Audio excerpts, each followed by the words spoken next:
The massive crystal chamber that served as the Galactic Consortium's meeting hall had never seen such chaos. Hundreds of alien species filled the floating platforms, their voices creating a symphony of panic that echoed through the vast space. Some delegates wept with sounds like breaking glass, while others stood frozen in complete silence, their multiple eyes staring at the holographic displays showing the same terrifying reality over and over again. The numbers were impossible to ignore. 17 entire star systems had simply vanished from existence in just 3 solar cycles. Not destroyed in battle, not conquered by enemy forces, but completely consumed and converted into something else entirely. The Void Swarm had arrived from the empty space between galaxies like a plague of locusts, except these locusts were the size of battleships and hungry for entire worlds. Ambassador T. Lara of the consortium stood at the central podium, her usually perfect silver robes now wrinkled and stained with the stress of endless emergency meetings. Her species, the Ethereals, were known throughout the galaxy for their calm wisdom and careful deliberation. They never rushed decisions and always found elegant solutions to complex problems. But elegance meant nothing when facing an enemy that ate planets for breakfast. Behind her, the main display showed the latest reports from the front lines. The beautiful blue-green world of Velixia was gone, consumed in less than 6 hours.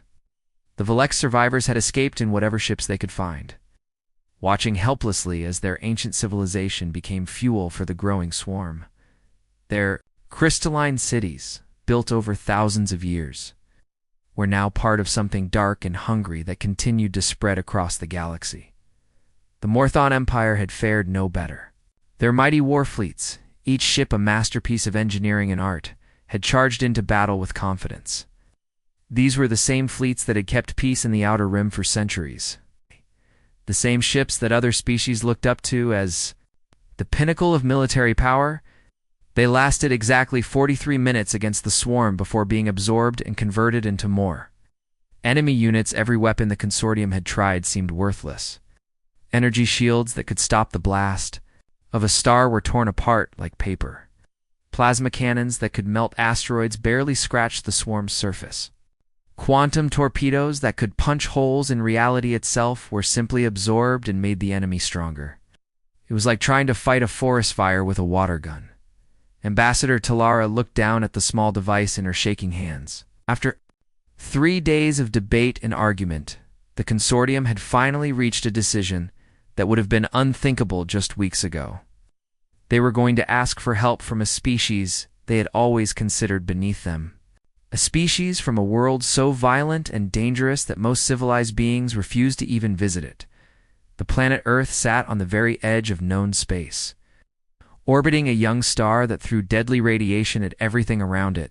Oh, the world itself was a nightmare of natural disasters, violent weather, and creatures that seemed designed specifically to kill each other. Massive storms that could level cities appeared without warning. The ground shook and split open, swallowing entire regions. Ice ages came and went, freezing or burning everything in their path. Worst of all were the humans themselves. These strange bipedal creatures had spent their entire history fighting wars with each other over resources, territory, and ideas. They had turned warfare into an art form, creating weapons that could destroy their own planet several times over. The consortium had classified them as a primitive but dangerous species and mostly left them alone. But now, with their own advanced civilizations crumbling before an unstoppable enemy, that primitive danger was starting to look like their only hope. The humans had one thing that no other species in the galaxy possessed. They knew how to survive on a world that was constantly trying to kill them. They had learned to fight dirty, to use whatever worked, and to never give up even when facing impossible odds. Tillara activated the long-range transmitter and began recording the message that would change everything. Her voice cracked with emotions she had never felt before: fear, desperation, and a tiny spark of hope that maybe, just maybe, the galaxy's most violent species might also be its salvation. "People of Earth," she began, knowing that she was about to swallow every bit of pride her species had ever possessed. We formally request military assistance against an existential threat to all galactic civilization. The words felt strange coming from someone who had spent decades looking down on the humans as uncivilized barbarians.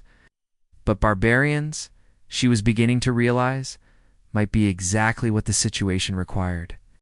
The secure briefing room deep beneath Cheyenne Mountain had seen many crisis meetings over the decades, but nothing quite like this. General Jake Morrison sat at the head of a polished metal table, surrounded by the brightest military minds America had to offer. The walls were lined with screens displaying data that would have terrified most civilized species in the galaxy. But to these battle-hardened veterans, it just looked like another problem that needed solving. Morrison had gray hair and tired eyes that had seen too many wars, but his mind was as sharp as ever. He scrolled through the alien transmission data with the same calm focus he brought to every military situation. While the rest of the galaxy was panicking about an unstoppable cosmic horror, he was looking for weaknesses and patterns like he was studying any other enemy force. Colonel Lisa Hayes leaned over the holographic display, her finger tracing the movement patterns of the Void Swarm. She had spent 15 years studying insect behavior before joining the military.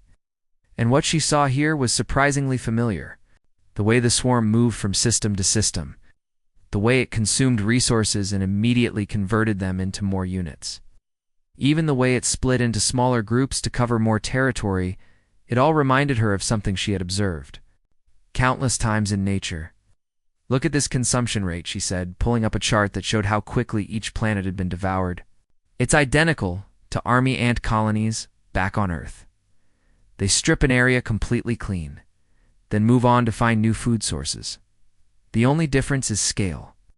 Dr. Williams, the team xenobiologist, nodded enthusiastically as he studied the biological data the aliens had provided. Unlike his colleagues who specialized in military strategy, he saw this crisis through the lens of natural science. The Void Swarm wasn't some mysterious supernatural force. It was just another invasive species that had found a galaxy with no natural predators.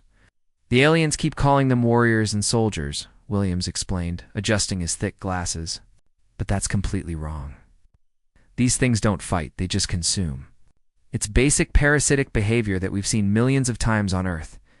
They reproduce by converting existing matter into more of themselves, which means they're vulnerable to the same methods we use against any pest problem." Arson felt something he hadn't experienced in years: genuine excitement about a military challenge. While other species saw an unstoppable cosmic nightmare, he saw an enemy that followed predictable patterns. An enemy that could be studied, understood, and ultimately defeated using methods that humans had been perfecting for thousands of years. The meeting was interrupted by a direct call from the White House. President Davis appeared on the main screen, her face showing the weight of a decision that would either save humanity or doom it. She had spent the last 6 hours in emergency sessions with Congress, the Joint Chiefs, and every scientific advisor the government could find. The conclusion was unanimous. This was humanity's chance to prove itself on the galactic stage. Operation Shepard is authorized, the president announced. "Full military mobilization. Whatever you need, General." What happened next would have shocked the sophisticated alien civilizations watching from their safe observation posts. Within minutes of the authorization, humanity's entire industrial complex shifted into overdrive like a machine that had been waiting decades for this exact moment. The Luna shipyards, which had been quietly building cargo haulers and mining vessels, suddenly began converting their production lines to military specifications. Massive carriers that had been mothballed after the last Earth conflicts were pulled out of storage and refitted with whatever weapons could be mounted on their hulls.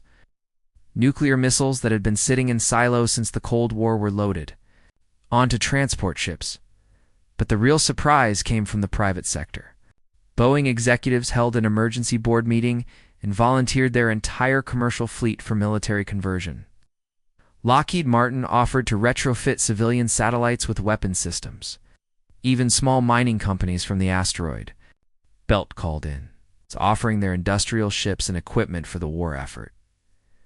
The aliens watching this mobilization couldn't understand what they were seeing.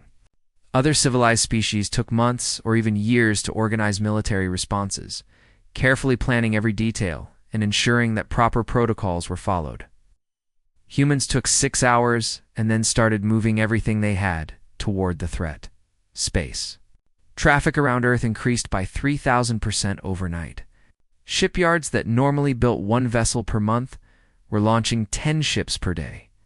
Factories that made consumer electronics were suddenly producing military hardware. The entire planet had transformed from a peaceful world into a war machine. With a speed that defied everything the galaxy thought it knew about organized civilization. But perhaps the most shocking thing of all was the attitude of the humans involved. While other species treated this crisis as a desperate last stand, the humans seemed almost eager for the fight. They weren't mobilizing out of fear. They were mobilizing because they finally had a worthy opponent. The moment Admiral Tom Parker's fleet materialized in the Kepler system, every alien observer knew they were witnessing something completely different from traditional galactic warfare. The human ships looked nothing like the sleek, elegant vessels that civilized species preferred. Instead of smooth curves and glowing energy fields, these were boxy, cool machines that seemed to have been cobbled together from spare parts and industrial equipment. Parker stood on the bridge of his flagship, the USS Thunderbolt, watching the tactical displays with the calm confidence of a man who had spent 30 years in the Navy. His fleet consisted of retrofitted cargo haulers, converted mining vessels, and destroyers that had been pulled out of mothballs and loaded with every explosive device humanity could manufacture. To the sophisticated aliens watching from their observation ships, it looked like a junkyard had declared war on the cosmos. The Valix military attache, graceful being whose species had perfected energy weapons over millennia, transmitted his horrified observations back to the consortium. His voice carried the shock of someone witnessing what he considered military suicide. "They have no plasma shields," he reported, his translator struggling to convey his disbelief. "No quantum disruptors, no phase cannons, no temporal displacement fields. Their weapons appear to be chemical explosives and projectiles made of metal. It's like watching Stone Age primitives attack a modern army." What the alien couldn't understand was that humans had spent their entire history learning to kill things with whatever they had available, while other species had evolved beyond such crude methods. Humans had perfected the art of violence using the most basic principles of physics. If you hit something hard enough and fast enough, it would break. Captain Mike Johnson piloted his destroyer, the USS Defiance, directly toward the largest concentration of Void Swarm units. His ship was basically a missile with a crew compartment, packed with enough nuclear warheads to level a small continent. The alien observers watched in horror as he ignored every principle of space combat they had ever learned. "All hands brace for impact," Johnson announced over the ship's intercom, his voice steady despite what he was about to do. "Remember, we're not trying to win a fair fight here. We're exterminating a pest problem, and sometimes that requires getting your hands dirty." The Defiance slammed into the heart of the swarm cluster at full speed, its reinforced hull punching deep into the mass of parasitic ships before detonating its entire payload. The explosion created a chain reaction that rippled through the enemy. Formation like dominoes falling, thousands of swarm units that had been linked together suddenly found their connections severed, their collective consciousness fragmented. "That's how we handle pest control," Johnson radioed to the fleet just before his ship disappeared in a ball of nuclear fire. His sacrifice had destroyed more enemy units in 30 seconds than the entire Galactic Consortium fleet had managed. In 3 months of conventional warfare, Commander Rachel Mitchell watched the explosion from her converted mining vessel, the Prospector's Dream. Her ship had originally been designed to crack asteroids for mineral extraction, but the engineers had made some creative modifications. Instead of mining lasers, it now carried kinetic launchers that could accelerate chunks of tungsten to incredible speeds. "Target the dispersed units," she ordered her crew. "Remember, these things are used to energy weapons that they can absorb and convert. They've never dealt with good old-fashioned kinetic impact." Her squadron opened fire with weapons that would have made alien military theorists laugh. Simple railguns that launched metal projectiles using electromagnetic fields. But these weren't ordinary projectiles. They were traveling at significant fractions of light speed, carrying kinetic energy that no Amount of alien shielding could deflect. The Void Swarm had evolved to handle the sophisticated energy weapons that civilized species used. Their biology could absorb plasma blasts, redirect laser beams, and even convert quantum disturbances into fuel for their growth. But they had no defense against a chunk of tungsten weighing several tons and moving at 20% of light. Speed, the impacts were devastating. Each projectile punched through multiple swarm units like they were made of paper, creating massive holes in their formations.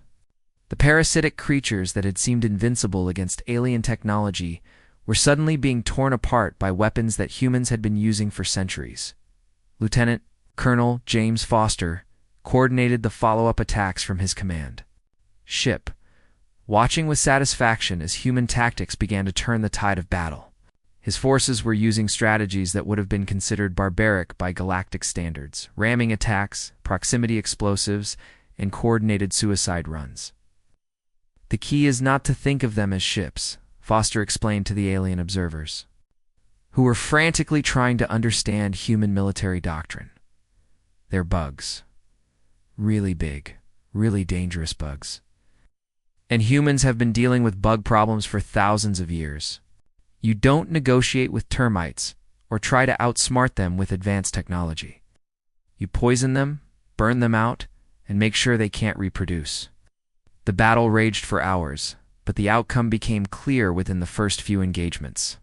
The Void Swarm, accustomed to absorbing and converting advanced alien technology, found themselves completely unprepared for humanity's crude but effective approach to warfare. For the first time since the crisis began, the galaxy watched as the unstoppable swarm actually stopped, confused and damaged by enemies who fought like their entire species had learned warfare in the worst neighborhood of the universe. The massive alien dreadnought drifted dead in space, its hull breached and atmosphere venting into the void.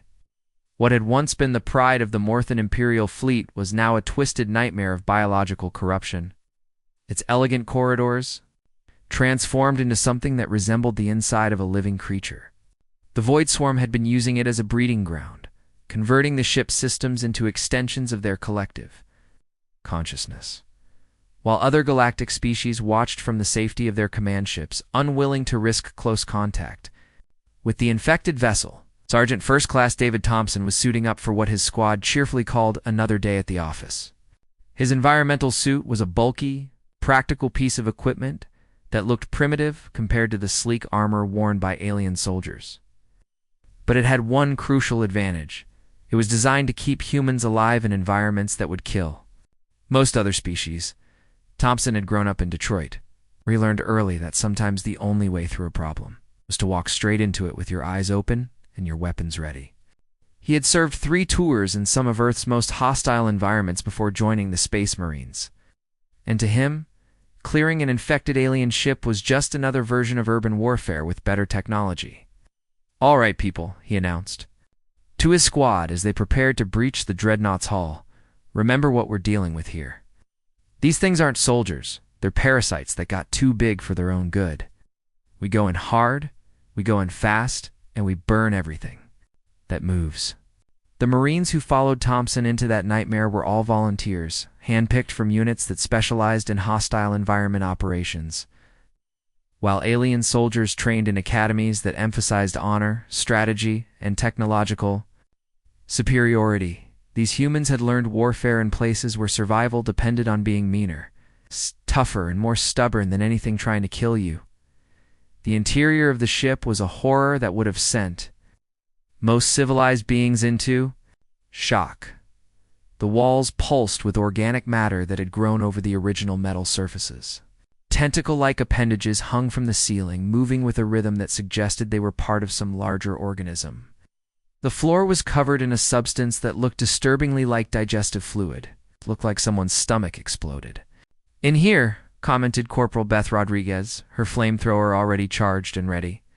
She had grown up on a ranch in Texas, dealing with everything from rattlesnakes to rabid coyotes. And her attitude toward the swarm infection was the same as it had been toward any other pest. Problem, burn it out and move on. The squad moved through the ship methodically, clearing each section with a combination of flamethrowers, high explosives, and weapons that other species would have considered unnecessarily brutal. But Thompson's team wasn't trying to win a civilized war, they were conducting an extermination operation. And they approached it with the same practical efficiency that humans brought to any job that needed doing. Meanwhile, back on the research vessel Endeavour, Dr. Helen Carter was making discoveries that would revolutionize the galaxy's understanding of the Void Swarm. While alien scientists had been trying to comprehend the enemy through the lens of advanced physics and quantum mechanics, Carter was treating them like any other invasive species she might encounter in a biology.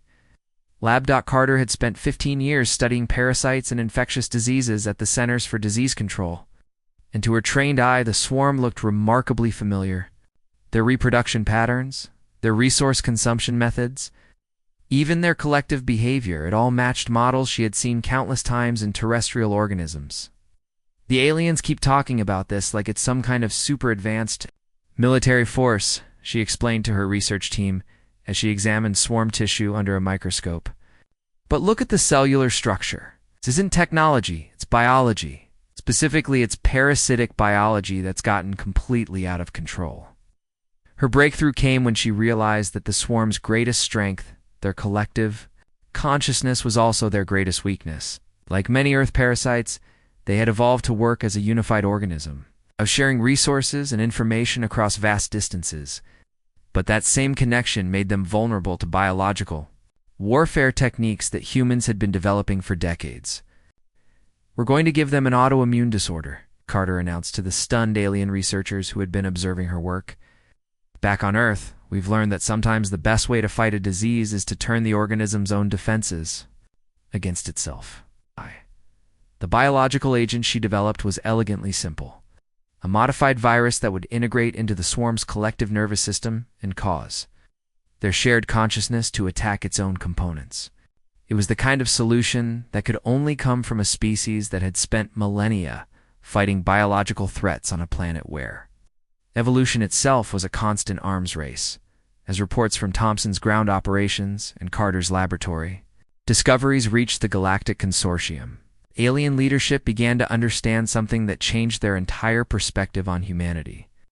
These weren't just primitive warriors with crude weapons, they were survivors from a world so dangerous that it forged them into the ultimate problem-solving species. Every challenge that had destroyed alien civilizations was something humans had already faced and conquered on their own world. Environmental hazards, biological threats, resource competition, technological warfare, Earth had taught its children to survive all of it, and more importantly, to thrive in conditions that would break any other species the galaxy was witnessing. The Deathworlder advantage in action. And for the first time since the crisis began, hope was spreading faster than the swarm itself. The Kepler asteroid belt had always been considered worthless by galactic standards, just a collection of rocky debris left over from the formation of the star system. But Colonel James Wright saw it differently. To his engineer's eye, it was the perfect location for the largest pest control operation in galactic history. Wright had spent 20 years in the Army Corps of Engineers, specializing in environmental cleanup and hazardous waste disposal. He understood something that the sophisticated alien civilizations had never grasped. Sometimes the most effective weapon against an invasive species wasn't advanced technology, but simple poison delivered in massive quantities. His engineering teams had been working around the clock for 3 days, seeding thousands of asteroids with materials that would have horrified any environmentally conscious alien species. These weren't exotic superweapons or quantum devices. They were the toxic byproducts of human industrial civilization. Substances that Earth's factories had been producing for decades and disposing of in carefully controlled facilities. "You certain about this strategy?" asked the Valix observer who had been assigned to monitor human military operations. Her species had spent millennia perfecting clean energy and sustainable technology, and the idea of deliberately spreading industrial waste through space seemed barbaric beyond comprehension. Wright looked up from his tactical display, where thousands of red dots showed the locations of his poisoned asteroid network. "Ma'am, back on Earth, we learned a long time ago that the best way to kill something that eats everything is to make sure some of what it eats we'll kill it right back. We're just scaling up a method we've been using for centuries. The trap was elegantly simple in its brutality. The Void Swarm had one overwhelming instinct to consume and convert any matter they encountered into more of themselves. They couldn't resist the abundant resources of an asteroid field, especially one that appeared to be completely undefended. To them, it looked like a cosmic buffet that would provide enough raw material to fuel their expansion into the next galaxy. What they didn't know was that Wright's engineers had carefully laced each asteroid with a cocktail of industrial toxins that humans had learned to handle. Through generations of environmental disasters, heavy metals, radioactive isotopes, and chemical compounds that were so nasty that Earth had international treaties governing their disposal. To humans, these were just hazardous materials that required proper safety equipment and careful handling. To the swarm, were death delivered in asteroid-sized portions. The first swarm units to reach the belt began their consumption process immediately, breaking down the rocky matter and converting it into extensions of their collective organism. For a few hours, everything appeared to be proceeding normally. The parasitic creatures multiplied rapidly, using the abundant resources to create thousands of new units. Then the poisoning began. Dr. Patricia Wells monitored the process from the research vessel Darwin, watching through her instruments as the swarm's collective consciousness began to break down. The toxins were interfering with their biological processes at the cellular level, causing their shared neural network to malfunction and fragment. It's like watching a computer virus destroy a network, she explained to the alien scientists, who were observing the operation, except instead of corrupting data, were corrupting their ability to maintain biological cohesion as a species. The death of the swarm wasn't quick or clean. They thrashed and writhed in space. They're massive, forms breaking apart as the industrial poisons spread through their collective system. Units that had been perfectly coordinated suddenly turned on each other, their damaged consciousness interpreting other swarm clusters as threats to be eliminated. Captain Robert Hayes watched the final phase of the operation from his command ship, feeling a grim satisfaction as the last swarm signatures disappeared from his sensors. Pest control accomplished, he reported to Fleet Command. Target area is clean and ready for civilian traffic. The news reached the Galactic Consortium within hours. It's transmitted across space by the fastest communication networks available. For the first time in months, the emergency session hall was filled with something other than panic. Delegates who had been preparing for the extinction of galactic civilization suddenly found themselves facing a completely different reality. Ambassador Rebecca Liu stood at the central podium, representing humanity before the assembled species of the galaxy. She was a career diplomat who had spent years trying to convince other civilizations that humans deserved respect despite their violent history. Now, she found herself in the unique position of speaking for the species that had just saved everyone. "You called us primitive warmongers from a death world," she began, her voice carrying clearly through the vast chamber. "You weren't wrong about any of that. We are primitive compared to your technology. We are warmongers compared to your peaceful societies. And Earth is absolutely a death world that tries to kill everything living on it every single day." The hall fell completely silent as delegates from hundreds of species hung on her every word. "But sometimes," Liu continued, "the universe needs primitives who know how to fight dirty and survive the impossible. Sometimes the only way to save civilization is to call in the barbarians, who never forgot how to handle problems that can't be solved with polite conversation and advanced technology." The consortium's response came faster than anyone had expected. Within 6 hours, humanity received a formal offer of full membership in galactic civilization, along with an unprecedented request to serve as the primary military protectors of known space. They wanted the Deathworlders to be their guardians. General Morrison's reply, transmitted from Earth's military headquarters, was typically understated. "We'll take the job. Just don't complain about our methods when the next crisis comes along." Galaxy had learned that sometimes survival required embracing the monsters on your side.